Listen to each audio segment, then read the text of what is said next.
Hi, this is Stephen. I'm here with Angie at Austin Muscle Restoration. Today we're going to talk about some things you should think about when you're using a leg curl knee flexion machine. Most gyms are going to have a version of this, and again, they're going to be a little bit different, so we'll cover some of the most basic things that you need to think about.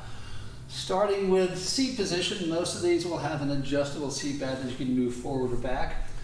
And really what we want to do is position the seat back so that when Angie starts to bend her knees, whatever pad we have back here, whether it's square or round, that should stay in pretty much the same spot on the back of her leg. If you feel that thing rolling or sliding, then you need to tweak the seat back position so that this is staying relatively still as you do that motion.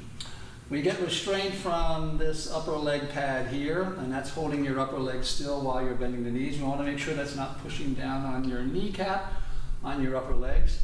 And make sure it's not so tight that that becomes a distraction from what we're trying to do with the lower legs. Nice smooth motion coming down. We're focusing on some hamstrings here, also some calf muscles. You may feel a little bit in both areas. I wouldn't focus too much on foot position, just keep your feet in whatever position feels comfortable.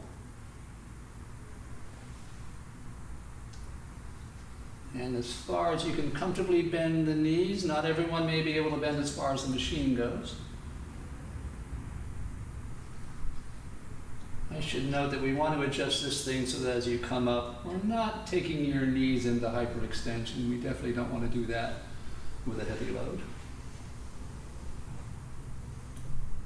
Little pause at the bottom of the motion to make sure we have control of that position.